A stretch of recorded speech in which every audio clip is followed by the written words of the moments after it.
번역 사도신경으로 신앙 고백하겠습니다. 저는 전능하신 아버지 하나님 천지의 창조주를 믿습니다. 저는 그분의 유일하신 아들 우리 주 예수 그리스도를 믿습니다.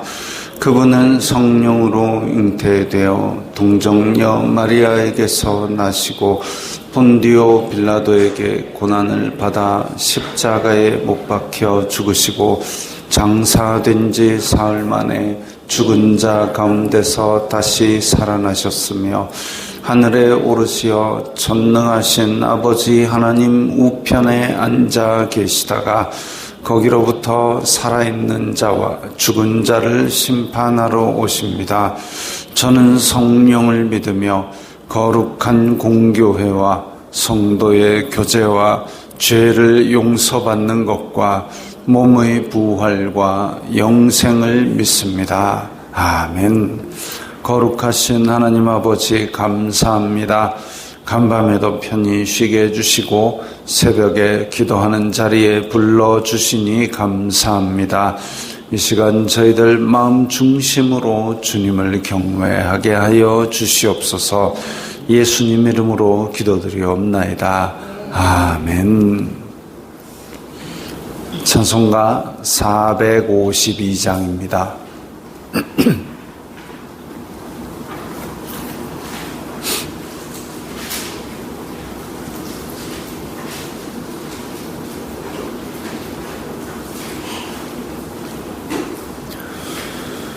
찬송가 452장입니다.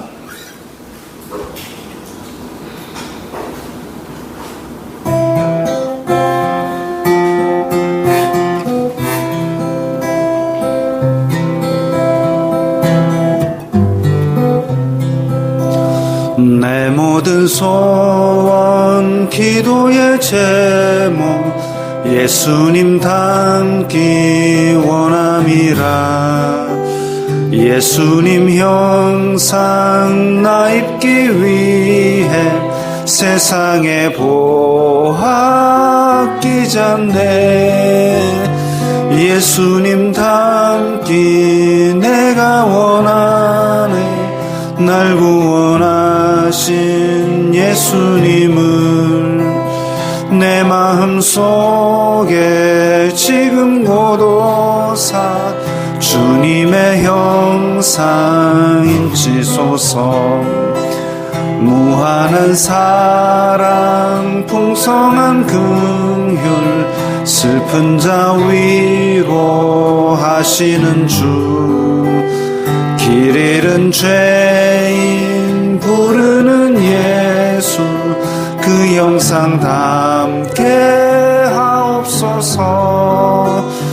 예수님 닮기 내가 원하네. 날 구원하신 예수님을 내 마음속에 지금 고도사 주님의 형상 인치소서. 겸손한 예수 거룩한 주님 원수의 멸시 참으시사 우리를 위해 고난을 받은 구주를 담게 하옵소서. 예수님 닮기 내가 원하네. 날 구원하신 예수님을 내 마음속에 지금 고도사 주님의 형상 인치소서.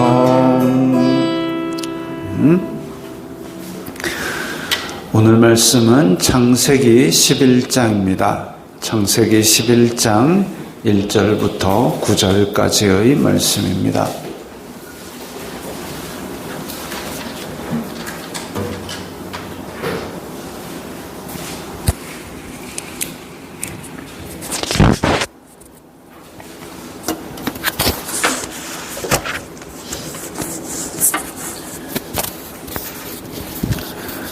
창세기 11장 1절부터 9절까지의 말씀 함께 읽겠습니다.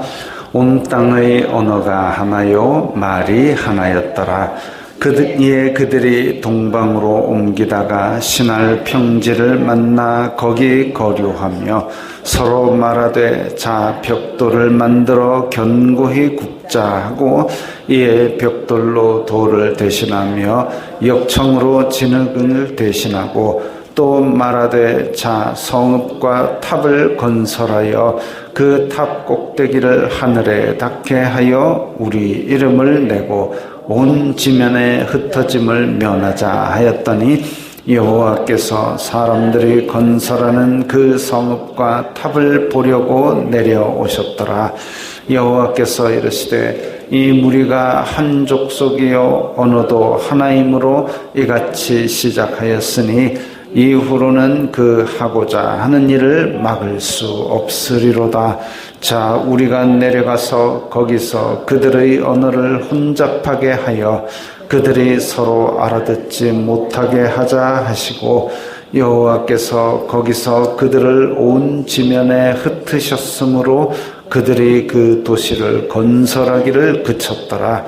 그러므로 그 이름을 바벨이라 하니 이는 여호와께서 거기서 온 땅의 언어를 혼잡하게 하셨음이니라. 여호와께서 거기서 그들을 온 지면에 흩으셨더라. 아멘. 자, 오늘 본문에 보면 그 유명한 바벨탑이 나옵니다. 근데 이 바벨탑 이야기도 앞에서 있었던 이야기들의 누적된 것이 또 재현되는 것을 봅니다. 그리고 이것은 또 뒤에 일어날 일이 여기서 모형으로 하나 보여지는 것을 봅니다. 자, 이 바벨탑을 지은 사람들이 애시당초에 악한 사람들이었느냐? 아닙니다.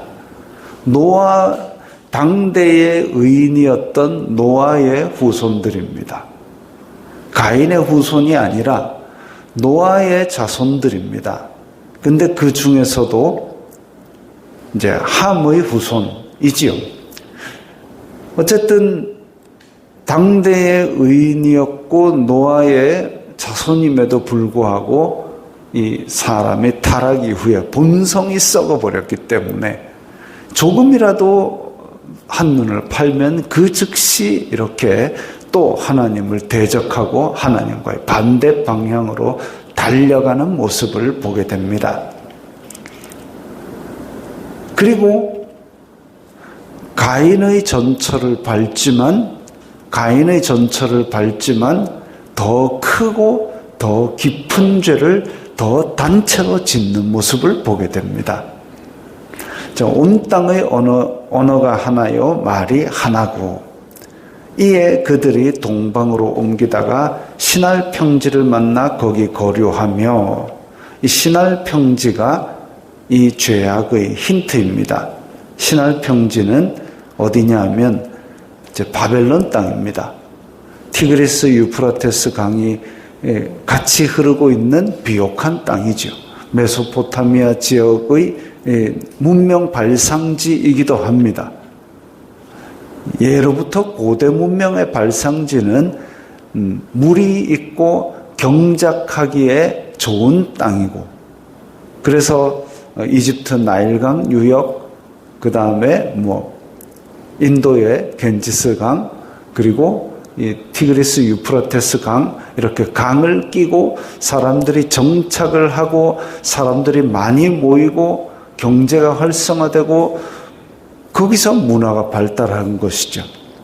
근데 신할 평지가 그 티그리스 유프라테스 강이 흐르는 바벨론 땅입니다. 예로부터 거기에서는 비옥한 땅이었죠. 이 지금 이야기하는 바벨탑이 지어지는 연대 자체가 기본적으로 굉장히 오래된, 그러니까 인류 문명으로 치면 신석기, 구석기 하던 이 시절입니다. 근데 이때에 지금 벽돌을 구워서 건축을 하는 이런 상황이 된 거죠. 근데 신할 평지가 아까 왜 힌트라 그랬냐 하면 10장에 보면 계보가 쭉 나오는데 6절에 함의 아들은 구스와 미스라임과 붓과 가나안이요. 함의 아들이 나옵니다.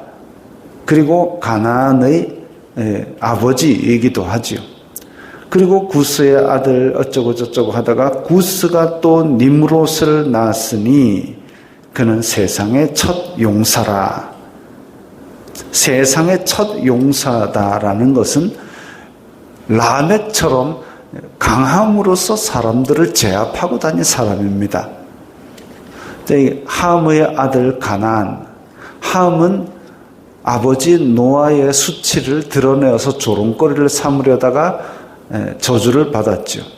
근데 함의 아들 중에서 구스의 아들 니므롯은 여호와 앞에서 용감한 사냥꾼이 되어서, 즉 자기의 힘과 권력으로 다른 사람을 압제하고 지내는 그런 사람이 되었는데 10절에 보면 그의 나라는 시날 땅의 바벨과 나옵니다. 즉 저주받은 함의 자손 중에 니므롯이라는 아주 라멕보다 더 독하고 악한 놈이 나왔는데 그 악한 놈이 시날 땅에서 살았는데 11장에 보면 이 시날 땅에서 사람들이 거기에 거류하며 뭔 짓을 하느냐? 벽돌을 만들어 견고히 굽자. 흙벽돌을 만들어 놓으면, 흙벽돌은 흙으로 그냥 벽돌을 만들어 가지고 쌓아 가지고 집을 짓고 거기다 진흙을 발라 가지고 벽을 만들면 방수가 안 됩니다. 저희 어렸을 적에 저희 시골 집이 이제 흙벽돌로 만든 집이었는데, 근데 그 벽을 툭툭 치지 말래요. 왜냐하면 그 메주만한 크기로 흙벽돌을 만들어가지고 쌓아가지고 진흙으로 쫙쫙쫙 앞뒤를 발라놓으니까 이 툭툭 치면은 그 반대쪽에서 발라놓은 흙이 두두둑 떨어집니다. 그래가지고 이제 비가 오고 이렇게 하면 또 이게 젖고 흘러내리니까 다음에 또 진흙으로 발라가지고 그걸 보완을 하고 이랬는데 이 물에 약하죠. 그런데 벽돌을 만들어 견고히 굽자. 방수입니다. 벽돌로 돌을 대신하며 역청으로 진흙을 대신하고, 역청도 또한 마찬가지 물을 발수하는 성격을 가진 재료입니다. 왜 이런 걸 만들었느냐? 물에 끄떡없는, 그 이전에 노아 세대에서 물로 심판을 받았는데 이제 물이 내려와도 끄떡없는, 앞에서 이야기했죠. 사람이 타락하고 나서 제일 먼저 한 게 뭐냐 하면, 이 타락하고 나서 그 심판을 자기가 이겨보려고, 선악과를 따먹으면 정령 죽으리라, 반드시 죽으리라 이랬는데 뭔 짓을 하려고 그러냐면은 생명나무 열매를 따먹고 그 사망의 심판을 자기가 극복해 보려고 한다는 거죠. 그래서 지금 물로 홍수 심판이 내린 다음이니까 다음에 또 하나님하고 반대하면 또 홍수로 심판하겠지? 그러면 우리는 방수되는 건물을 지어가지고 그 심판을 이겨볼 거야. 지금 그러고 있는 겁니다. 성읍과 탑을 건설하여 그 탑 꼭대기를 하늘에 닿게 하여, 왜 하늘에 닿게 합니까? 물로 심판했을 때 그 위에 올라가면 산다 이거죠. 우리 이름을 내고 온 지면에 흩어짐을 면하자. 땅에 충만하라 그랬는데 흩어짐을 면하자. 다 모여라 이거죠. 하나님의 뜻과 반대로 가는, 하나님의 뜻을 정면으로 거역하는데 하나님께서 또 심판하신다. 홍수로 쓸어내린다 할지라도 물에 끄떡없는 집 하늘 꼭대기까지 와서 물이 찰랑거려도 그 위에 가면 사는 집을 살 거다. 그렇게 썩어버렸습니다. 근데 이게 문제가 뭐냐 하면, 앞에서 가인은 우발적으로 분노에 의해서 죽였습니다. 근데 라멕은 일부러 죽였습니다. 그리고 자기의 살인을 자랑했지요. 각각 개인입니다. 근데 지금 여기서는 자기네들끼리 다 모여서 벽돌도 굽고 공장도 하고 해가지고 단체로 하나님을 거역하기를 작당하고 하고 있습니다. 죄악이 커지고 깊어지고 확산되는 모습을 보여주고 있습니다. 여호와께서 이르시되 이 무리가 한 족속이고 언어도 하나고 그래가지고 힘을 합쳐서 이러고 있으니까 이후로는 하고자 하는 일을 막을 수 없으리로다. 이게 하고자 하는 일을 막을 수 없으리로다. 하나님께서 이 사람들을 막을 수 없는 게 아니라 이 사람들이 심판을 향해 달려가는데 그거 걷잡을 수 없게 된다 이거죠. 하나님께서 이걸 못 막아서 이런 얘기를 하시겠습니까? 가만 놔두면 또 심판을 자초하겠구나 그거죠. 근데 하나님께서 지금 물로 온 세상을 멸하시는 그런 능력이 있는 분이 이 지금 탑 하나 쌓아가지고 방수되는 탑 하나 쌓아가지고 그걸 못 무너뜨리겠습니까? 물로 심판을 하니까 물을 막아낼 수 있는 거 했다고 해서 심판의 도구가 없겠습니까? 있지요. 구약 성경에 보면 기근과 전쟁과 질병 대표적으로 하나님께서 심판하시는 도구입니다.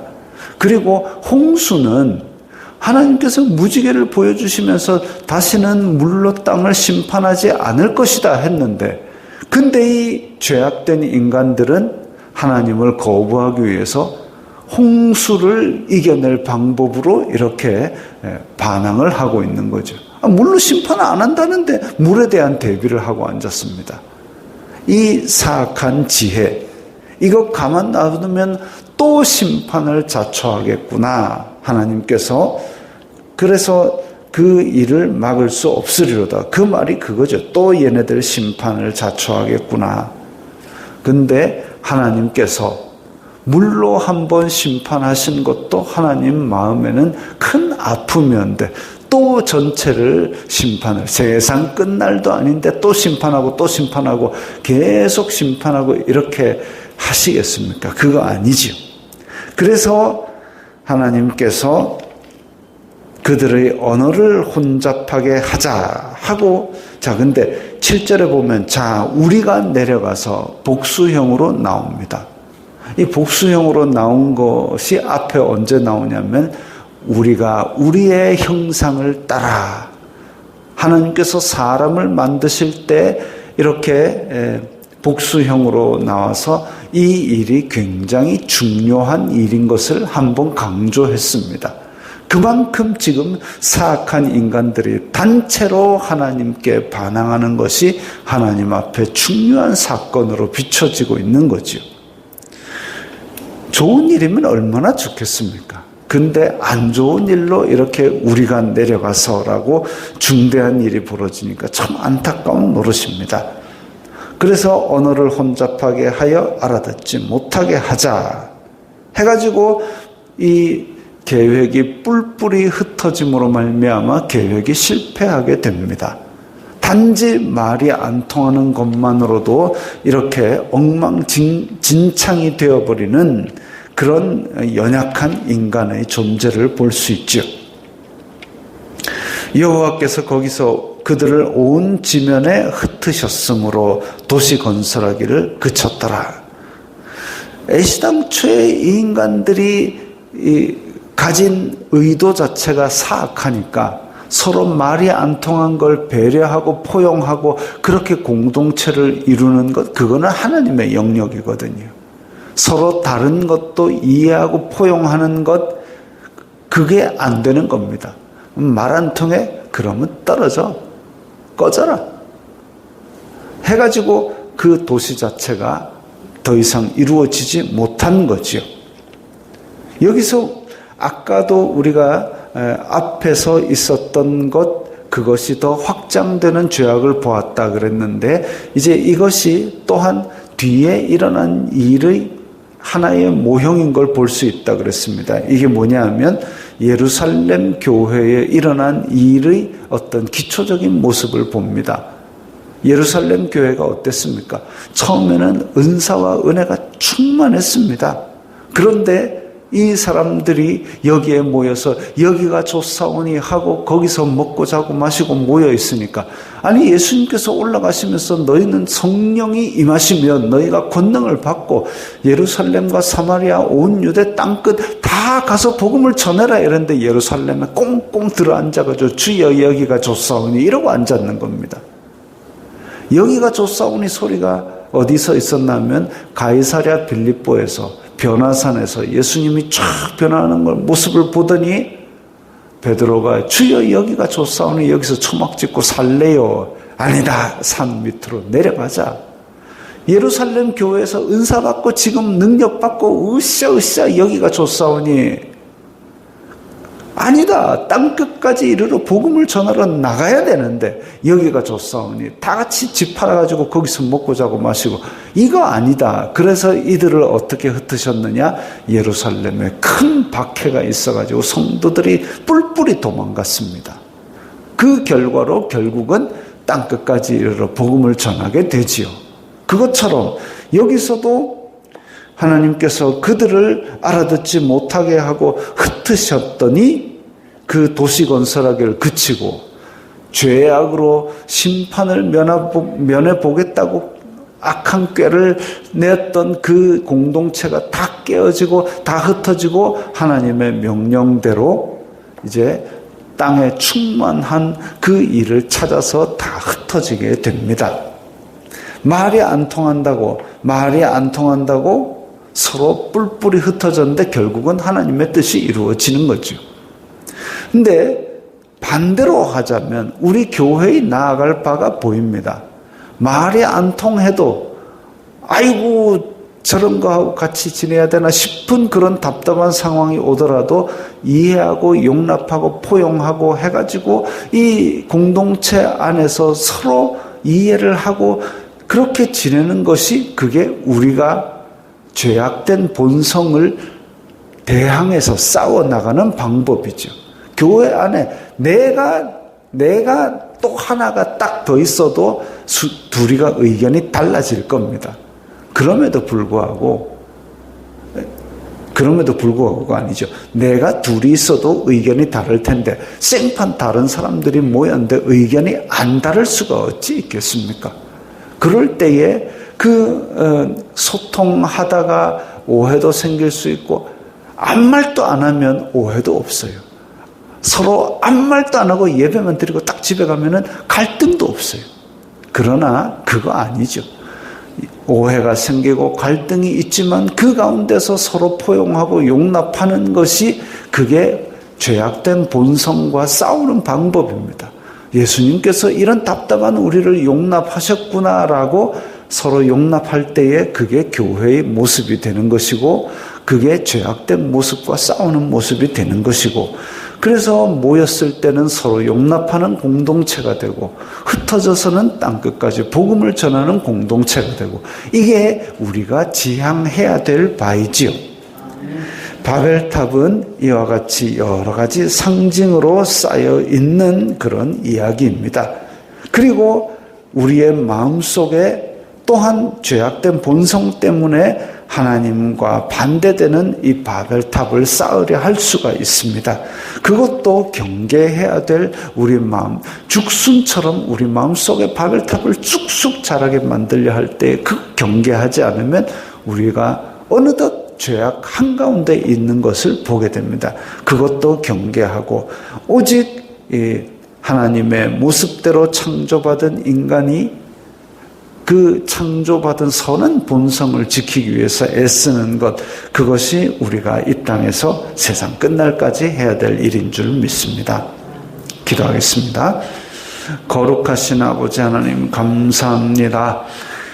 저희들이 이 세상 속에 살면서 죄악된 모습을 답습하지 말고 선한 하나님의 모습대로 창조된 그 본성을 찾아가면서 서로 이해하고 용납하고, 또한 우리 마음속에 바벨탑이 오르려 하는 것을 절제해가며 살아가게 하여 주시옵소서. 예수님 이름으로 기도드리옵나이다. 아멘.